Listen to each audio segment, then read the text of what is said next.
Assalamualaikum warahmatullahi wabarakatuh. Kembali lagi di channel Berita Mistis. Untuk kisah kali ini ada sebuah cerita dari tulisannya Agil R. Saputra. Dan untuk kisah yang akan saya bawakan kali ini, sebuah kisah yang berjudul Gembung. Sebuah kisah nyata Jawa Tengah. Sebelum kita lanjut ke ceritanya, tekan dulu tombol like video ini dan jangan lupa tekan juga tombol subscribe channel ini. Nyalakan juga lonceng notifikasinya agar tidak ketinggalan cerita-cerita lainnya. Dan buat teman-teman yang pengen berbelanja-belanja, nanti silahkan saja klik etalase yang ada di pojok kiri bawah. Atau teman-teman bisa kunjungi link pembelian yang ada di kolom deskripsi. Dan seperti apa untuk kisah kali ini? Langsung saja kita masuk ke ceritanya.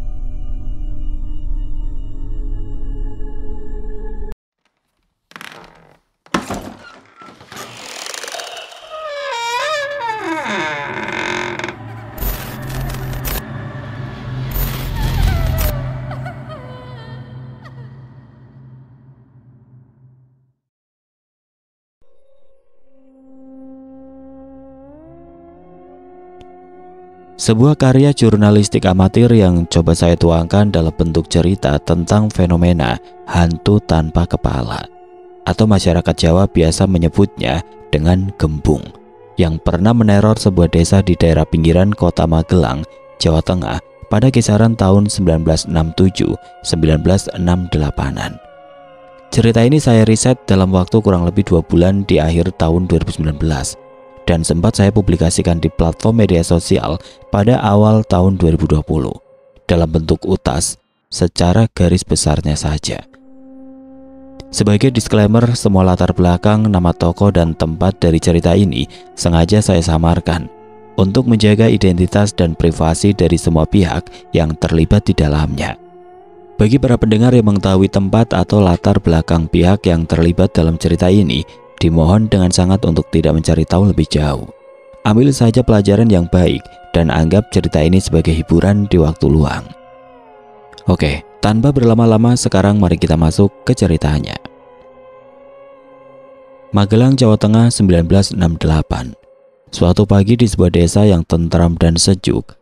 Pagi itu sekira pukul 6, warga desa digegerkan oleh temuan mayat tanpa kepala mengambang di pinggir sungai yang mengalir di belakang desa tersebut. Mayat itu terlihat masih utuh, meski tubuhnya sudah agak menggelembung. Terlihat juga seutas tali tambang yang terikat di tubuhnya.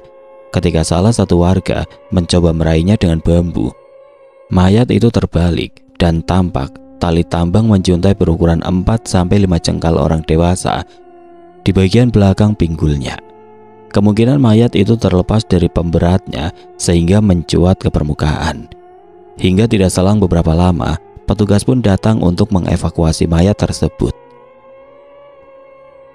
Mayat itu pun berhasil dievakuasi ke pinggiran sungai, dan setelah diperiksa oleh petugas, tidak ditemukan identitas dari mayat tanpa kepala itu. Petunjuk awalnya hanya cincin akik di jari manis tangan kirinya, kemeja putih dan celana katun krem yang masih melekat di tubuhnya.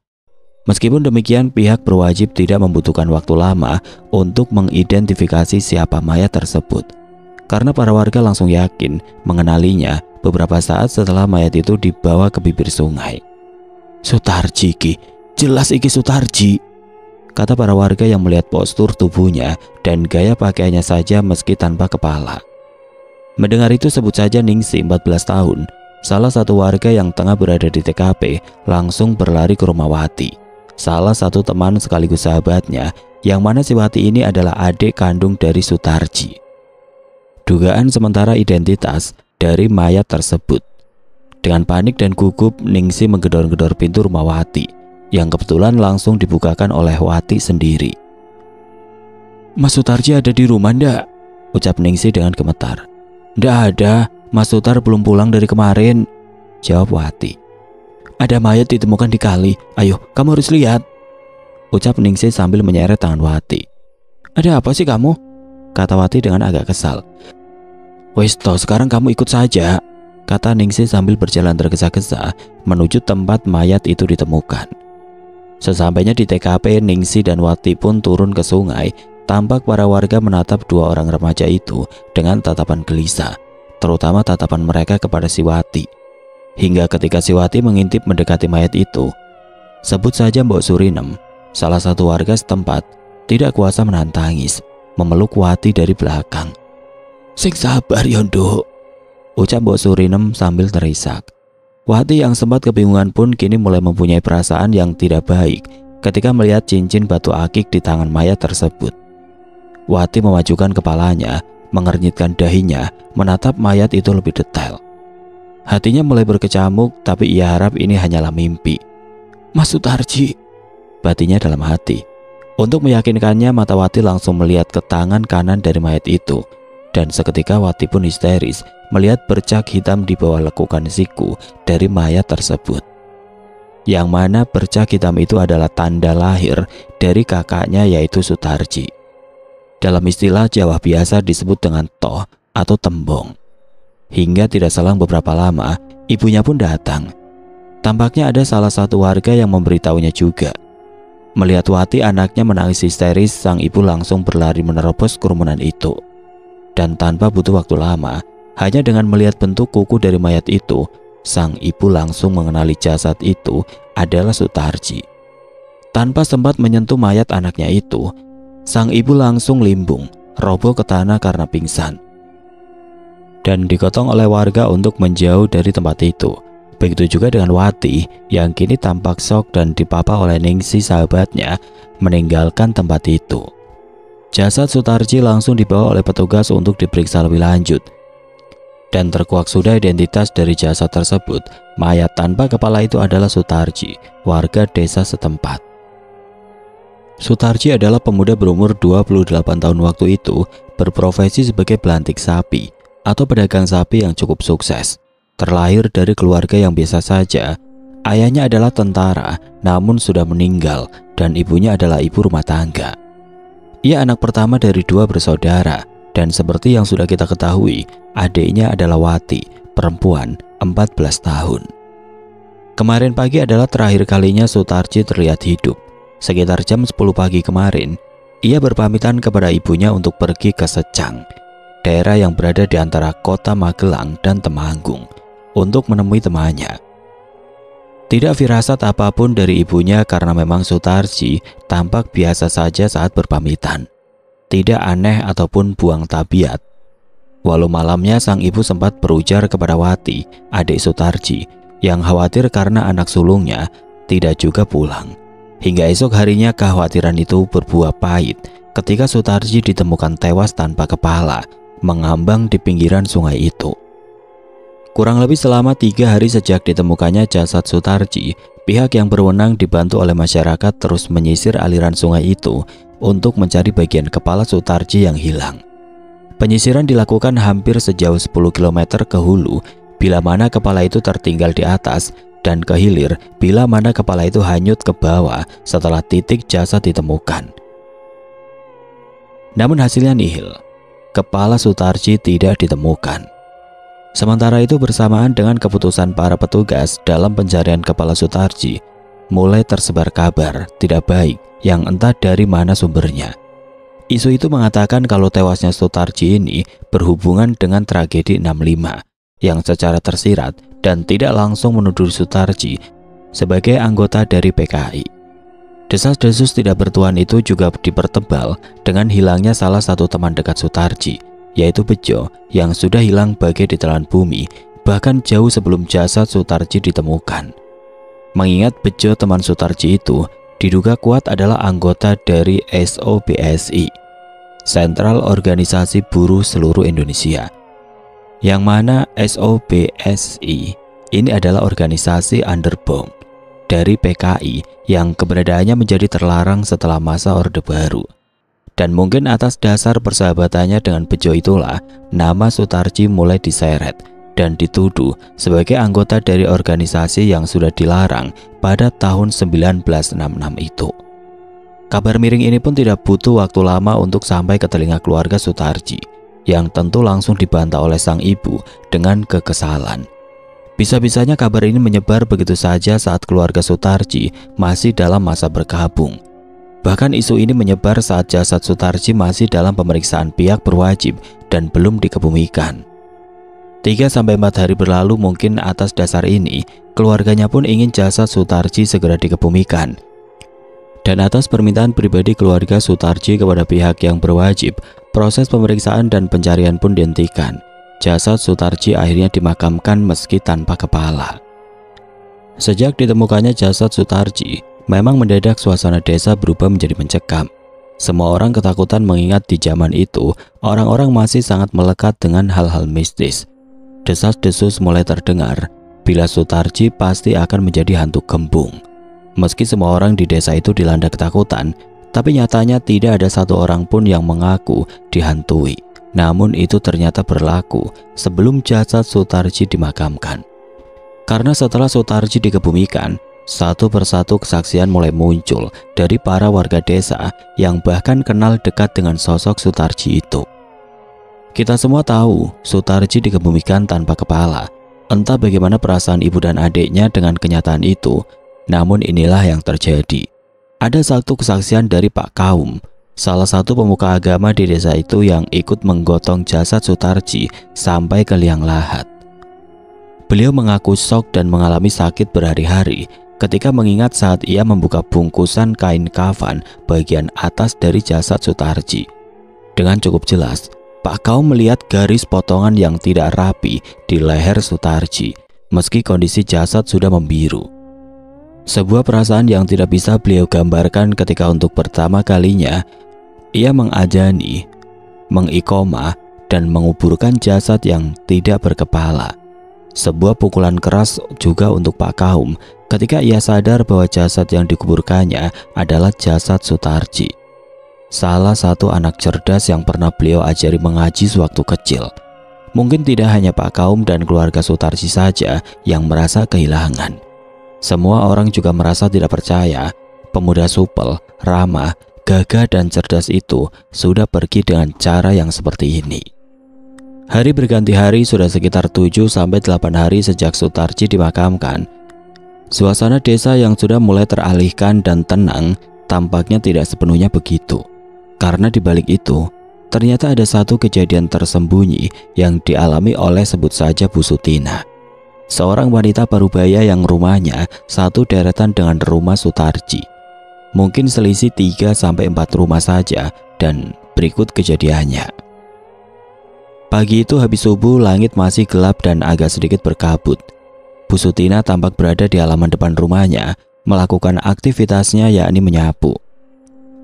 Memang ini kegiatan rutin Bu Sutina mengingat ada pohon mahoni besar di depan rumahnya yang mana daunnya akan selalu berguguran setiap hari. Terlihat Bu Sutina menggoyangkan sapu lidinya itu, menggiring dedaunan ke dalam pengki dan mengumpulkannya di sudut halaman. Sesekali juga ia terlihat merapatkan baju hangatnya di suasana pagi yang dingin itu. Sapu lidinya sedikit demi sedikit mulai menuntunnya di bibir halaman, membuat beliau sedikit menengok di jalanan kerakal depan rumahnya itu. Seketika pandangannya teralihkan di sudut jalan. Samar-samar di antara kabut tipis, ia melihat seseorang yang tengah berlari ke arahnya. "Siapa itu yang sedang lari pagi?" tanya Bu Sutina kepada diri sendiri saat menatap seseorang yang tengah berlari menuju arahnya itu. Bu Sutina yang penasaran pun masih menatap ke arah itu, seraya tetap meneruskan kegiatannya. Sampai akhirnya jarak pandang antara ia dan orang itu pun semakin dekat. Masih tidak terlalu jelas, yang terlihat gamblang hanyalah sepatunya yang berwarna putih, mengayun semakin mendekat. Masih dalam jarak pandang yang belum jelas, Bu Sutina dibuat heran ketika kini sosok yang berlari itu tiba-tiba berhenti. Sambil terus menyapu, matanya pun mengernyit mengamati dan menerawang orang itu di antara kabut yang mulai menipis. Bu Sutina menatap dan mulai merasa familiar dengan orang itu, hingga akhirnya terbesit di pikirannya. "Astagfirullah," ucapnya ketika ia kini seperti benar-benar mengenali sosok itu. Sampai akhirnya sosok itu pun mulai bergerak mendekat ke arah Bu Sutina diiringi dengan suara "Gerak, gerak." Mendengar itu Bu Sutina langsung melempar sapu dan pengki yang ia genggam dan sejenak menundukkan pandangannya. Dan bersama dengan itu, suara grog-grog itu pun mulai terdengar semakin jelas dan kini seperti benar-benar berada di depannya. "Jangan-jangan Sutarji ki," Batin Bu Sutina seraya ingin berlari, namun belum juga ia melangkah, Bu Sutina yang mendongakkan kepalanya harus dikejutkan dengan pemandangan yang tidak biasa. Karena ternyata kini di depannya sudah berdiri sosok gagah tanpa kepala. Dengan suara grog-grog yang ternyata keluar dari kerongkongan leher sosok itu bersamaan dengan darah yang memuncrat. Bu Sutina yang kaget bukan kepalang langsung berteriak, namun belum sempat berlari. Seketika pandangannya menjadi gelap, Bu Sutina pingsan. Anaknya yang sempat mendengar suara teriakan itu pun langsung menghampiri Bu Sutina yang sudah roboh tidak sadarkan diri di atas jalanan batu depan rumahnya itu. Dibopongnya Bu Sutina ke dalam rumahnya. Sang anak nampak panik karena tidak tahu apa yang terjadi pada ibunya itu. Sampai beberapa jam kemudian, ketika Bu Sutina sadar barulah ia bercerita tentang apa yang tadi dilihatnya itu. Bu Sutina melihat sosok Sutarji dengan tanpa kepala jogging di pagi itu. Mengapa Bu Sutina meyakini itu adalah Sutarji? Suatu alasannya yaitu lari pagi. Ini adalah salah satu aktivitas rutin dari Sutarji semasa hidupnya. Memang dulu hampir setiap pagi Sutarji selalu jogging, mengingat memang Sutarji adalah sosok seseorang yang sangat menjaga kebugarannya. Dan tanpa disangka-sangka pagi itu Sutarji melanjutkan aktivitasnya dalam wujud dan maksud lain. Sungguh tidak wajar dan tidak masuk akal. Makhluk halus yang harusnya muncul di petang hari itu malah menampakkan dirinya di pagi hari yang masih berkabut itu. Dengan apa yang sudah ia alami, di sini Bu Sutina masih memutuskan untuk tidak menceritakan kejadian ini kepada orang lain kecuali dengan keluarganya. Mengingat beliau masih menaruh empati kepada pihak keluarga Sutarji yang mungkin masih berjuang melewati masa berkabungnya. Hingga selang 1 hari kejadian dengan pola dan waktu yang hampir sama pun terjadi lagi.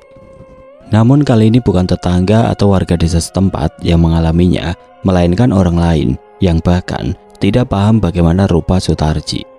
Sebut saja Pak Kromo, seorang pedagang kerupuk dari desa sebelah. 20 tahun sudah ia menggeluti usaha ini, menjajakan kerupuknya dari desa ke desa saat pagi hingga siang sore menjelang. Namun umurnya yang sudah agak menua membuat anak Pak Kromo tidak tega untuk membiarkan sang ayah tetap bekerja. Walau di sisi lain Pak Kromo merasa masih kuat untuk memikul dagangannya itu. Sebenarnya sudah mungkin beberapa bulan ini Pak Kromo sudah tidak lagi berjualan. Usahanya kini diteruskan oleh anaknya, tapi kebetulan sudah 2 hari ini sang anak sedang masuk angin, sehingga tidak berjualan. Sempat libur 1 hari, Pak Kromo yang tidak mau mengecewakan pelanggan yang sudah menggantungkan kerupuk darinya selama bertahun-tahun, memutuskan untuk berangkat lagi berjualan, menggantikan anaknya untuk sementara, hingga anaknya pulih dari sakitnya. Sang anak sempat mencegah Pak Kromo, namun seperti kebanyakan orang tua zaman dulu yang akan marah kalau dilarang untuk bekerja, Pak Kromo pun berangkat di pagi itu. Adzan subuh belum usai berkumandang, buru-buru Pak Kromo sholat dan setelah itu ia langsung berangkat, memikul dagangan kerupuknya yang sebenarnya baginya tidak terlalu berat, berjalan menyusuri jalan desa. Tibalah ia di sebuah penanda batas memasuki desa itu. Hari masih agak gelap dan berkabut. Mengandalkan langit yang sebenarnya tidak begitu bercahaya, Pak Kromo terus berjalan melewati jalan yang di kanan kirinya dipenuhi oleh pohon albasia. Itu sekitar sejauh 50-100 meter. Langkah demi langkah berlalu Pak Kromo memikul seraya sedikit menunduk ketika menghisap tembakaunya untuk meminimalisir dinginnya udara di pagi itu. Hingga beberapa langkah kemudian, ia mulai menajamkan pendengarannya ketika mendengar langkah orang berlari yang sepertinya dari arah depannya. Tap, tap, tap, tap, tap. Pak Kromo sedikit mendongakkan kepalanya mendengar itu, dan samar-samar dari arah depan, ia melihat seseorang yang sepertinya berbaju merah sedang berlari berlawanan arah dengannya. Lega batinnya, akhirnya ketemu orang juga di jalan yang sesepi ini. Pak Kromo semakin mendongakkan kepalanya dan berhasrat ingin menyapa seseorang yang sedang berolahraga itu. Seiring dengan langkah dari sosok itu yang semakin mendekat, mendekat dan mendekat hingga jarak pandang terjelas. Di sini Pak Kromo terpaku memandang sosok yang tengah berlari melewatinya itu seperti tanpa kepala, dengan darah yang membasahi bagian lehernya. Sosok itu berlari begitu saja melewati Pak Kromo yang kini terlihat kebingungan. Meski begitu, Pak Kromo seakan masih tidak yakin dengan apa yang dilihatnya. Ia pun berhenti sejenak menata nafasnya. Apa ya itu tadi? Batin Pak Kromo mungkin. Hingga akhirnya, ternyata sosok tanpa kepala itu pun kembali melewati Pak Kromo, tapi dengan berlari mundur. Krok, krok, krok. Bersamaan dengan darah yang muncrat dari bagian lehernya, Pak Kromo kembali tercengang. Terpaku melihat sosok itu lagi yang dengan aneh berlari mundur, melewatinya begitu saja, dan beberapa saat kemudian sosok itu pun berhenti di jarak yang belum terlalu jauh. Berjalan cepat mendekat menghampiri Pak Kromo yang sudah melepaskan pikulan kerupuknya. Dan ketika sosok gembung itu sudah benar-benar di depan Pak Kromo, dengan perlahan sosok itu mulai menengadahkan kedua tangannya bersamaan dengan darah yang terus muncrat-muncrat dari lehernya. Krok, krok, krok. Melihat itu, Pak Kromo yang tadi sempat mematung langsung berlari tunggang langgang meninggalkan dagangannya. Tolong, tolong, tolong! Teriak Pak Kromo sambil berlari terseok-seok menuju keluar ke perbatasan desa. Hingga bertemulah ia dengan satu rumah. Tanpa basa-basi, Pak Kromo langsung masuk ke rumah itu berteriak tentang apa yang baru saja dilihatnya. Sang penghuni rumah yang agaknya mengenali Pak Kromo pun mencoba menenangkan, memberikan segelas air minum seraya bertanya.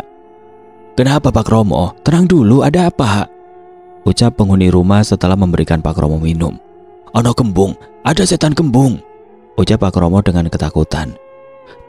Tolong ambilkan kerupuk saya tidak berani, ucap Pak Kromo dengan terbata. Si penghuni rumah nampaknya juga ketakutan sampai beberapa jam kemudian, sekitar pukul 9 pagi, barulah mereka bersama-sama mengambil dagangan Pak Kromo yang tercecer di jalan itu. Dan sejak kejadian itu, Pak Kromo pun sudah tidak terlihat lagi berjualan menggantikan anaknya. Kabar tentang penjual kerupuk yang melihat gembung ini pun secara cepat menyebar ke seluruh desa. Desa sebelah dan desa tempat almarhum Sutarji. Dan di sini, kesaksian yang tadinya disimpan sendiri pun akhirnya satu persatu mulai bermunculan.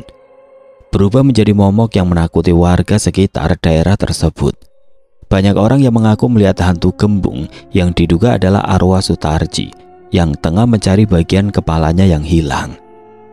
Salah satunya adalah Pak Kurdi, yang mana beliau adalah orang pertama yang menemukan jasad Sutarji di pinggir sungai itu. Mungkin tidak pernah terbayangkan sebelumnya oleh Pak Kurdi, di mana ia akan menjadi orang pertama yang menemukan jasad itu.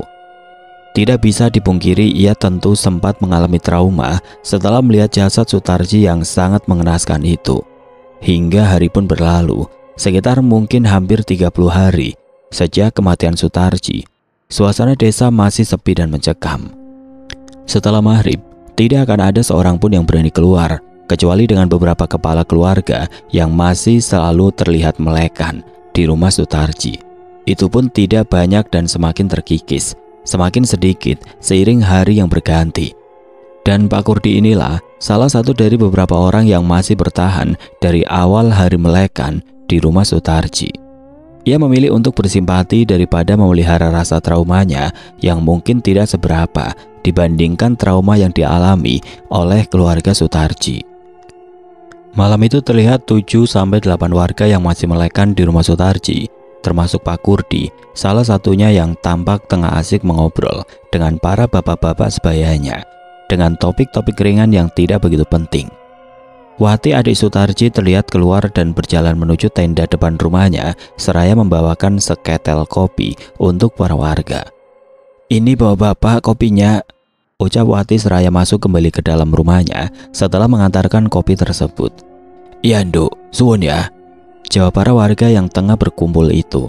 Para warga termasuk Pak Kurdi pun lanjut mengobrol. Hingga tidak terasa malam sudah semakin larut. Satu persatu dari mereka mulai terlihat menguap karena mengantuk.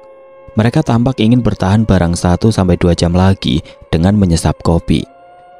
Tapi ketika cara itu mulai berhasil, mereka semua harus dibuat takut oleh suara gaduh dari para hewan ternak milik warga sekitar rumah Sutarji itu. Agaknya memang tidak wajar, karena para hewan itu mendadak gaduh secara bersamaan. Diawali dengan sapi yang menggumam secara terus-menerus, dan ayam serta unggas lainnya yang suaranya terdengar seperti kelabakan. Kegaduhan itu tentu menghentikan obrolan asik mereka hingga saat mereka semua terdiam saling pandang. Terselip suara aneh di antara keriuhan itu, dan mereka yakin ini bukan suara hewan. Krok, krok, krok. Ya, begitulah suaranya. Dan suara itu terus konsisten menyelip di antara riuhnya suara gaduh dari hewan ternak yang masih terdengar. Mereka terlihat saling memandangi satu sama lain. Dan tanpa ada pembicaraan, mereka pun mulai beranjak pulang, termasuk Pak Kurdi yang kini terlihat sedikit berlari menuju rumahnya. Seiring dengan suara hewan ternak itu yang semakin lama semakin lirih dan tenang, Pak Kurdi segera masuk ke rumahnya, mengunci pintu dan duduk di ruang tamu untuk menenangkan pikiran. Sempat merokok satu batang. Entah mengapa Pak Kurdi malah ketiduran di kursi ruang tamunya itu, hingga selang beberapa waktu, ada suara gedoran dari balik pintu rumahnya.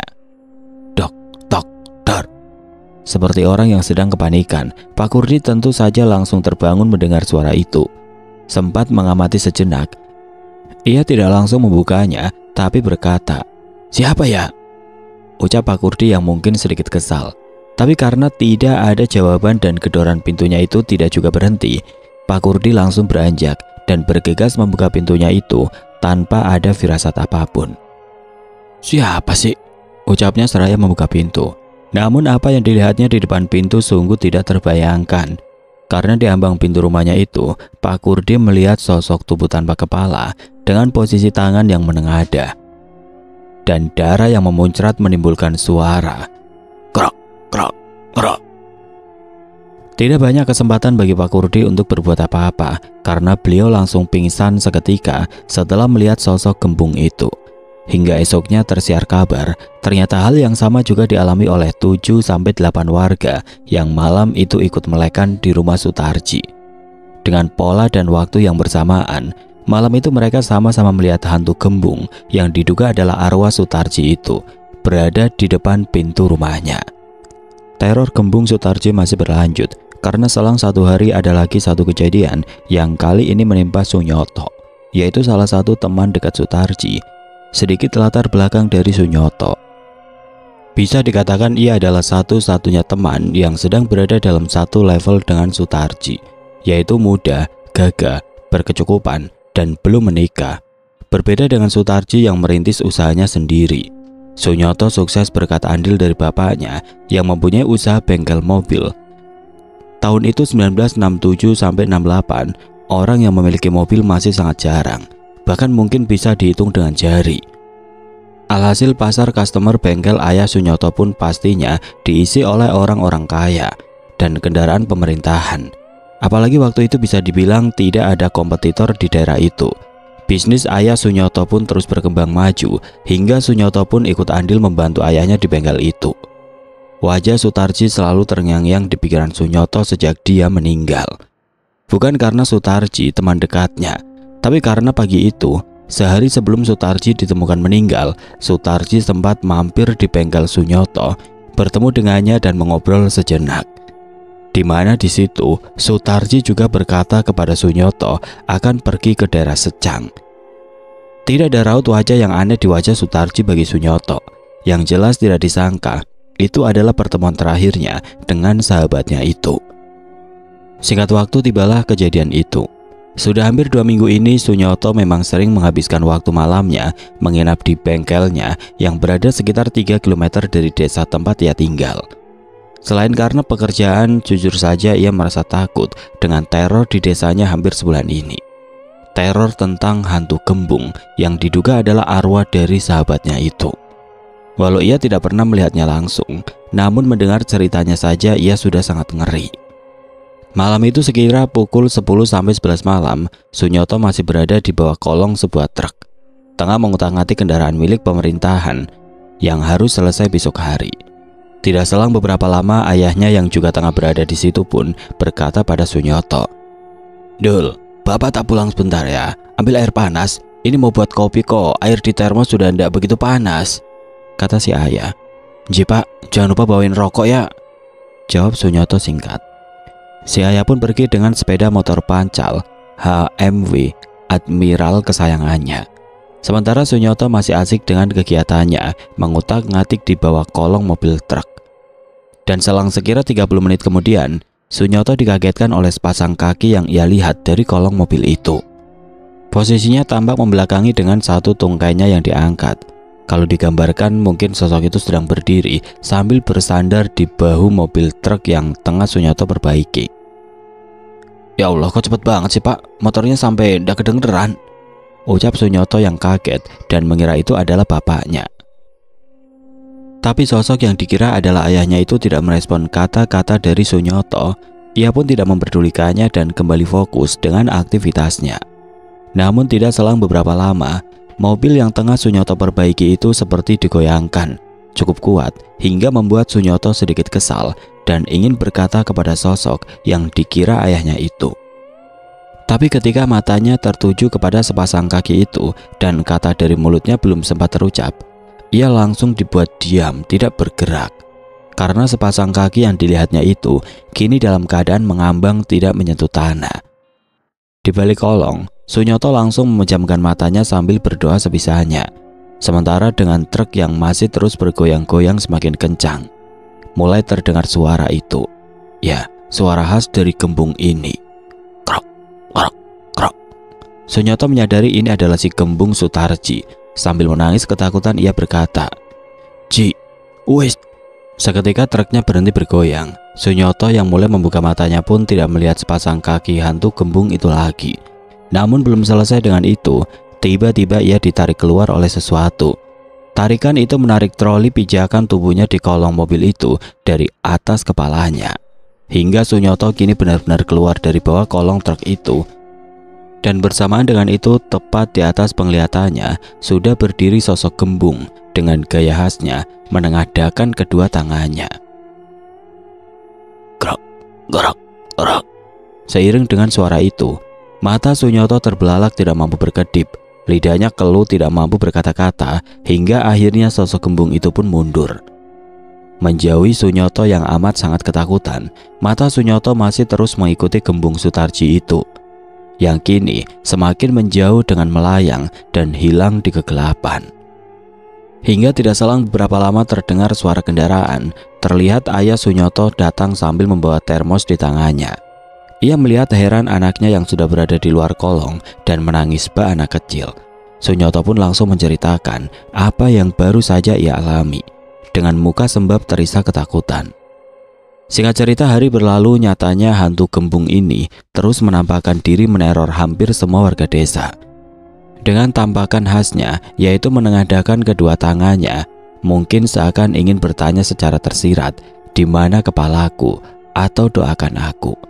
Entah apa maksud dari semua isyarat tangan itu, yang pasti teror hantu gembung ini terus terjadi seperti tidak terbendung di setiap harinya. Akan ada saja warga yang mengaku diteror oleh sosok itu. Mencapai tahap ekstrim di mana konon di malam-malam sebelum 40 hari itu, sosok gembung itu berkeliling desa, mengetuk setiap pintu rumah dengan suara darah yang memuncrat. Untungnya dengan kebaikan Sutarji, di masa hidupnya, para warga desa tidak serta-merta mencemooh atau mencibir secara terang-terangan perihal Sutarji yang diduga menjadi hantu gembung. Terlepas dari semua ketakutan ini, mereka justru bersimpati kepada keluarga Sutarji. Walau dengan kabar hantu gembung ini yang sudah terlanjur menyebar, para warga desa mencoba untuk merangkul pihak keluarga dengan melakukan doa besar seluruh desa yang dikhususkan untuk mendiang Sutarji. Keluarga Sutarji tentu sedih mendengar semua ini. Kabar pilu yang terus diterima di waktu yang bahkan belum sampai 40 hari sejak kematiannya. Tapi pihak keluarga tidak menampiknya juga, karena mungkin ibu dan adiknya sadar bahwa kematian Sutarji ini penuh ketidakwajaran. Kepada Pak Kadus, kepala dusun, Wati adik Sutarji berkeluh kesah tentang kematian kakaknya ini, dan ibunya yang belakangan ini menjadi sakit-sakitan karena memikirkan hal itu. Terlepas dari teror hantu gembung ini, bersamaan dengan itu muncul juga pertanyaan yang mungkin akan ditanggung Wati serta ibunya dan akan menjadi misteri seumur hidupnya. Pertanyaan itu adalah, di manakah Sutarji dieksekusi? Dan mengapa secara kebetulan jasadnya muncul di aliran sungai yang mengalir persis di belakang desa tempatnya tinggal? Apa mungkin Sutarji dieksekusi di tempat yang sama di mana jasadnya ditemukan? Apakah itu disengaja? Dan di manakah bagian kepala dari Sutarji sekarang? Pernah suatu hari Wati sang adik mendapat gambaran lewat mimpi tentang keberadaan kepala dari kakaknya itu. Dalam mimpi sang kakak tersenyum dan berkata, "Cari aku di rel Secang." Begitu katanya dalam mimpi. Wati yang belum putus asa memberitahukan perihal mimpinya ini ke perangkat desa dan kemudian diteruskan ke pihak berwenang, hingga pencarian pun kembali dilakukan di sepanjang rel kereta api itu. Namun setelah sekitar 4 hari, bagian kepala Sutarji tetap tidak ditemukan. Pencarian secara mandiri atau tidak resmi tetap terus dilakukan, hingga jalur kereta api ditutup tahun 1971 dan dijadikan pemukiman oleh warga sekitar Secang. 40 hari berlalu, bulan berganti tahun. Lambat laun teror hantu gembung ini pun mereda dan berubah menjadi urban legend di daerah ini. Dengan satu pertanyaan yang masih menjadi misteri, di manakah kepala Sutarji?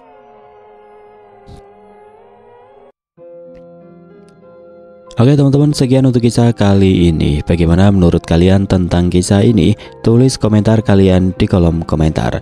Dan buat teman-teman yang baru bergabung, jangan lupa untuk like, komen, share, serta subscribe channel ini. Dan nantikan kisah-kisah horor berikutnya tetap di channel Radio Horor. Wassalamualaikum warahmatullahi wabarakatuh.